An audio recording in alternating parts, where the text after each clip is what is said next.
What is up, everybody? It's your girl Jaded Reads here, back with another video, and today we're going to be talking about some of the books that I'm going to be reading this fall.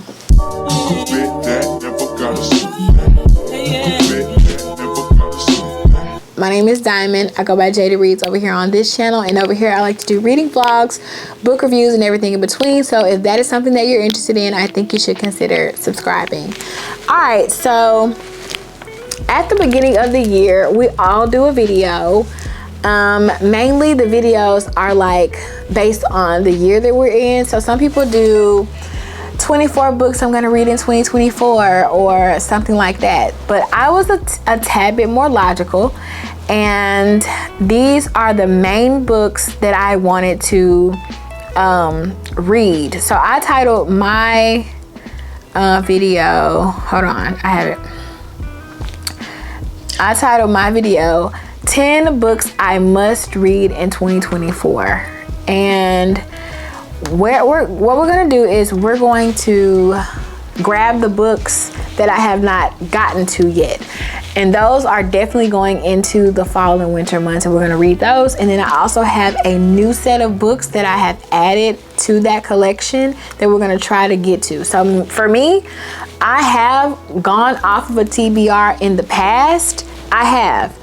I think for February or for March, I read all the books on my TBR, but I am a classic mood reader, so I'll try, but I don't know if I'll be able to make it with all the books that I'm going to talk about today. But so far for the 10 books that I must read in 2024, I have read Home by Marilynne Robinson. I have read Circe by Madeline Miller. I have read The Idiot by Fyodor Dostoevsky. I have read Shuggie Bain, and I DNF'd it, and I do not plan on picking it back up. I got pretty far in there, but I don't plan on picking it up. So far that's 1, 2, 3, 4. I have also read Cold Mountain by Charles Frazier, and I absolutely loved 4 out of those 5 books. So we have 5 books left that we need to read. And the first one on the list is Those Who Leave and Those Who Stay by Miss Elena Ferrante, which is the 3rd installment of the Neapolitan Quartet. I have started this. I'm on page 40. And, you know, it's not really much I can discuss with you guys and say about this. You would have had to read My Brilliant Friend and the second one, which is The Story of a New Name. So, yeah, I'm not going to say much about this, and the whole internet knows about this, but this is one of them that has to be read this year. And we're going to make it, because I'm going to be one of those ones that makes the video next year that says, let's see if I stuck to my plan. And yes, I stuck to my plan. So the next book that we're going to be reading is, The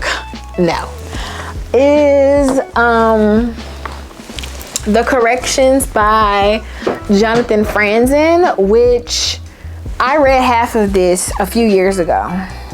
So I'm probably gonna just start the whole thing over though. So The Corrections is, it says here, after 50 years as a wife and mother, Enid Lambert is ready to have some fun. Unfortunately, her husband Alfred is losing his sanity, and their children have long since fled for the catastrophes of their own lives. As Alfred's condition worsens and the Lamberts are forced to face their secrets and failures, Enid sets her heart on one last family Christmas, bringing the old world of civic virtue and sexual inhibition into violent collision with the era of hands-off parenting, do-it-yourself mental health care, and globalized greed. The Corrections established Jonathan Franzen as one of the most brilliant interpreters of the American soul. So, I don't know. I just like how he writes family, and I really enjoyed Crossroads. So, I'm going to read that.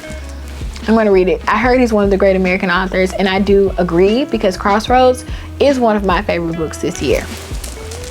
And the next book that I have not read, but I plan on reading, is Lolita by Nabokov. Or what do y'all say? Nabokov? Lolita. I'm not going to read what it's about. You guys know what it's about. And then the next book is going to be After Leaving Mr. Mackenzie by Jean Reese. Here, After Leaving Mr. Mackenzie by Jean Reese. It's a beautiful cover. Here it says, hold on. I have to turn this upward. Here it says, this is about Julia Martin is in Paris and at the end of her rope. Once beautiful, she was taken care of by men. Now, after being dropped by her latest lover, Mr. Mackenzie, Julia is running out of luck and chances. Visiting London to see her ailing mother, she meets up with her distrustful sister, Naraya, after a long absence. With the immense subtlety of understanding and careful precision of language we expect of Jean Reese, here's a haunting picture of two desperate women in a desperate predicament. A masterful and terrifying tale from one of the truest voices in the 20th century. So that sounds very interesting. I've never read any Jean Reese. I do have that other book by her as well, Wide Sargasso Sea, but this is one of the books that I plan to read this year. And last one from over here is going to be Just Kids by Patti Smith. I've been meaning to read this for ages, and so this is one of the books that we're going to be reading this year. This is a, I think, memoir. It was a summer Coltrane died, the summer of love and riots, and the summer when a chance encounter in Brooklyn led two young people on a path of art, devotion, and intuition. Patti Smith would evolve as a poet and performer, and Robert Mapplethorpe would direct his highly provocative style toward the photography. Bound in innocence and enthusiasm, they traversed the city from Coney Island to 42nd Street. Yeah, this is I think a memoir leading up to the death of Robert Mapplethorpe, her bestie. So yeah. So those are the ones that we are definitely going to be reading, because that's what I set out to read this year. I've read 5 and I'm going to read the last 5. So that's 5 already. And then let's go into what I've added to the fall TBR for this year. So the next book is going to definitely be Palace Walk by Najib Mahfouz. He is an author from Cairo, Egypt. And this follows a family in Cairo, Egypt during or before and during the British occupation, and it's stunning. I've already started reading it. I'm on chapter 5, I think. Yeah, I'm on chapter 5. Beautiful. The language, stunning. First of all, this book was written in what is it called? Egyptian? Hold on. Arabic. I'm not the smartest woman in the world, okay? But this book was written in Arabic in 1956, and it was first translated into English in 1990. So this is a 1990 publication of it. And I also have the second follow-up. I think it's called Sugar Street. I'm not sure, or Palace Entrance or something like that. But we're gonna just focus on the first book, which is Palace Walk.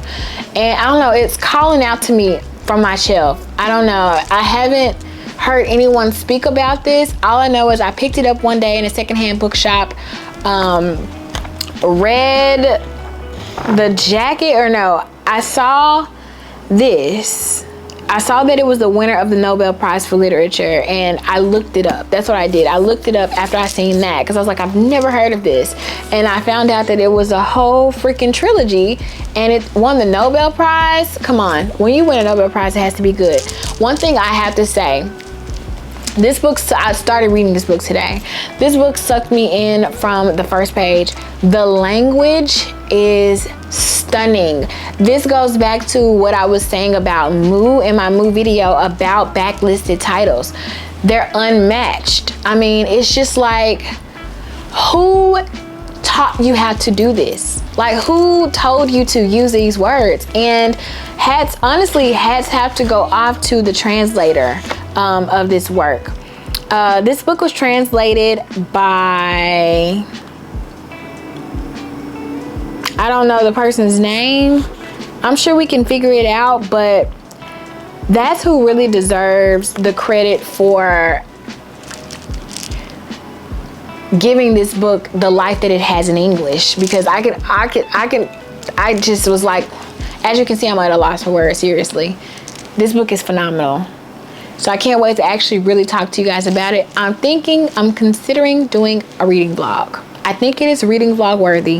It is long though, but I've done reading vlogs on, it's about the same length as, it's a little bit longer than,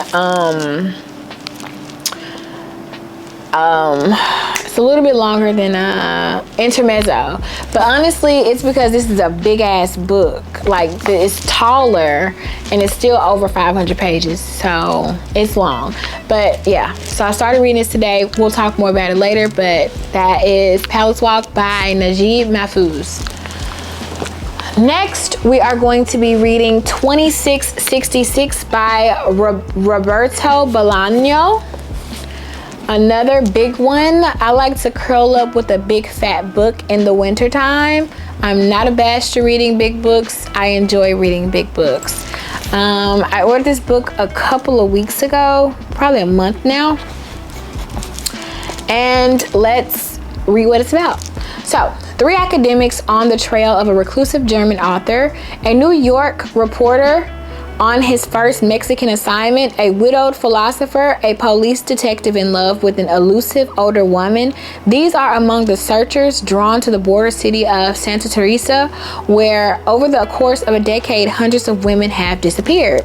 In the words of the Washington Post, with 2666, Bolaño joins the ambitious overachievers of the 20th century novel, those like Proust, Musil, Joyce, Gaddis, Puchin, Fuentes, and Vollmann, who pushed the novel far past its conventional size and scope to impasse an entire era, deploying encyclopedic knowledge and stylistic verve to offer a grand, if sometimes idiosyncratic, summation of their culture and the novelist's place in it. Bolaño has joined the immortals. That was a mouthful, okay? Anyways, I haven't read this. I know nothing about it except people love it. And it's something that I'm interested in and I want to read. So yeah. And it's translated as well, which I'm really into translated literature. I really am.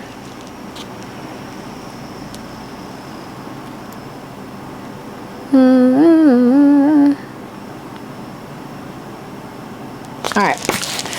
Next, we have a classic, which is The Razor's Edge by Somerset Maugham. We have to throw some classics in. We have one classic, The Palace Walk.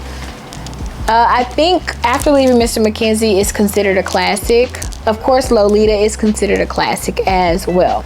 And so we have another. Somerset Maugham's greatest and most endearingly popular novel tells the story of Larry Darrell, an attractive and enigmatic American who forsakes the comforts of bourgeois society to live a life dedicated to the pursuit of truth and meaning.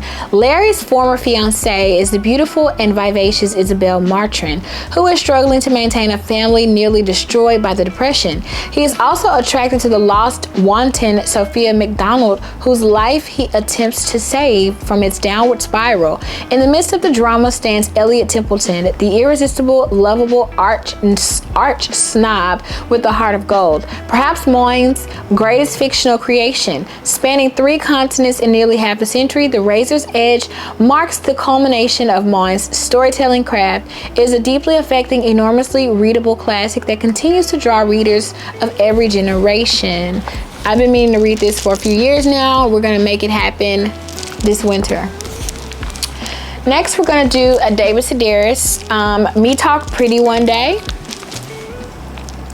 It's a collection of short stories. I'm not a really big short story fan, but some of my favorite booktubers like David Sedaris, and so we're gonna hop on the train. I don't know. So the short stories include Go Carolina, Giant Dreams, Midget Abilities, Genetic Engineering, 12 Moments in the Life of the Artist.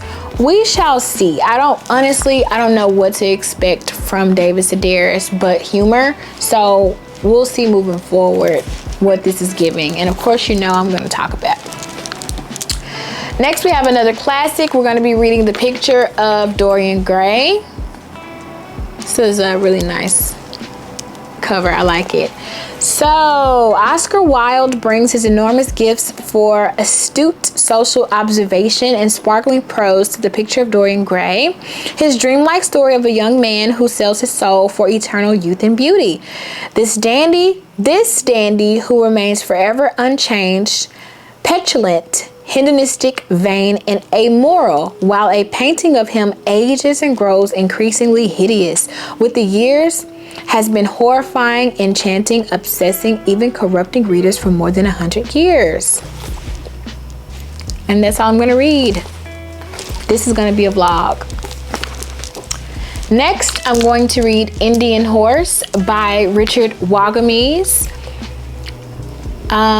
One of my absolute favorite books that I have read is called Medicine Walk, and I mentioned it in the vlog that I am also reading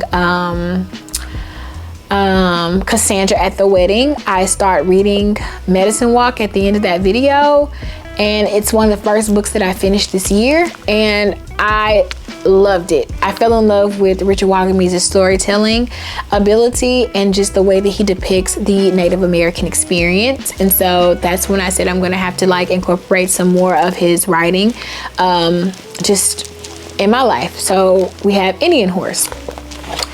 And so here it is. Saul Indian Horse is a child when his family retreats into the woods. Among the lakes and the cedars, they attempt to reconnect with half-forgotten traditions and hide from the authorities who have been kidnapping Ojibwe youth. But when winter approaches, Saul loses everything: his brother, his parents, his beloved grandmother, and then his home itself. Alone in the world and placed in a horrific boarding school, Saul is surrounded by violence and cruelty. At the urging of a priest, he finds a tentative salvation in hockey. Rising at dawn to practice alone, Saul proves determined and gifted.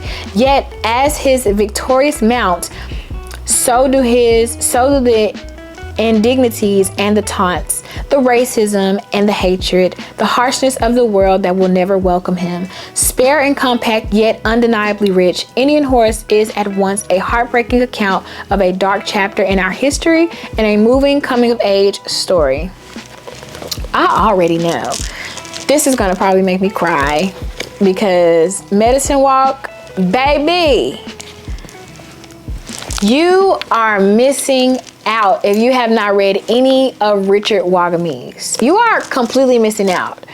I will send you I'm lying. I'll go find you a copy. I will never give away my copy of Medicine Walk. But if you haven't read any Richard Wagamese, you are in for a treat. I think you should consider reading some of him, okay? I also plan on reading James by Percival Everett. I'm actually waiting on a copy from the library to release to me, so that is on my list. James by Percival Everett, which is a retelling of Huckleberry Finn, and it is shortlisted for the Man Booker Prize this year, and I think it's gonna win. So next we're going to be reading The Sellout by Paul Beatty. I don't know what this is about, so let's read. Born in the Argarian ghetto of Dickens on the southern outskirts of Los Angeles, the narrator of The Sellout spent his childhood as the subject in racially charged, yes, I remember reading this before, the subject in racially charged psychology studies, and has since resigned himself to the fate of lower middle class Californians. Raised by a single father, a controversial sociologist, he is told that his father's work will lead to a memoir that will solve their financial woes. But when his father is killed in a police shootout, he realizes there never was a memoir. All that's left is the bill for a drive-through funeral. Fueled by this deceit and the general disrepair of his hometown, the narrator sets out to right another wrong. Dickens has literally been removed from the map to save California further embarrassment. Enlisting the help of the town's most famous resident, the last surviving little rascal, Hominy Jenkins, he initiates the most outrageous action conceivable, reinstating slavery and segregating the local high school, which lands him in front of the Supreme Court. The work of a comic genius at the top of his game, the sellout questions almost every received notion about American society. Is a powerful novel of vital import and an outrageous and outrageously entertaining indictment of our time. This sounds like such a hoot. Literally. I'm excited about this. And these are in no particular order either, but they're gonna get read. And also, I'm going to finish Pachinko. Who is this by? By Min Jin Lee. I'm halfway done with Pachinko. Halfway finished with it, so I'm gonna go ahead and finish it. This has been on my TBR since like 2021. So for 3 years now, going on 4 years, it's gonna get finished this year. I started reading it. See, my reading month would have been really intense. I started and stopped so many books back in June and July, and I started this one in July, and I just did not finish it. I DNF'd it. Not for nothing. It was just such a drag. You know what I mean? Pachinko isn't giving me what people promised. I will say that. It's not giving what people promised it was gonna give, but it's worthy enough to finish. And hopefully, as I finish it, I start to see what others see in it. But right now, I don't see it. All right, so that is the Proud Mini. How many books is that? James, 1, 2, 3, 4, 5, 6, 7, 8, 9, 10, 11, 12, 13, 14. So that's 14 books I plan to finish, or I plan to read for this fall. I'm definitely gonna probably read more. Like for example, I'm halfway done also with The Goldfinch as well. I didn't even think to even bring this into the forefront because I'm actually waiting on a library audiobook because I need help with this. It's not that it's boring either. It's giving that it's good, but it's also not giving what people promised, but it also could be what my mindset was when I started reading it. So we can add this to the video as well. I'm like, hold on. As soon as these books become available to me via whatever audiobook I'm waiting on, and also like, girl, my mind is all over the place. So let's see. Oh, I am second in line for this. So as soon as the audiobook becomes available, I'll finish this up. So that'll be another one we can add. Also, another book that I'm planning on finishing is Cast, The Origins of Our Discontent. I'm gonna finish that on audio as well. I just can't look at those words anymore. And another book that I'm going to be reading this fall in anticipation for the 4th installment is going to be the last current installment of the Annihilation trilogy, which is Acceptance. And where is my book? It's down here. So My Area X by Jeff Vandermeer, I'm going to also be reading Acceptance probably this month. And so that's another one that we need to add to the list. You know, so like I said, this is like a extension of what I have going on already, but these are books that I just wanted to make a video and talk about, and that's that. So that's a little bit of my fall and winter reading for the last 5 months of the year. What do we have left? October, November. Oh my God, 3 months until the new year. I gotta get on top of things. So yeah, I'm done. A lot of these books will be in a video, I'm sure you guys know. So we'll talk about them more as time progresses. But until next time, I'll see you guys in my next upload. Have a great night or a great day. Deuces.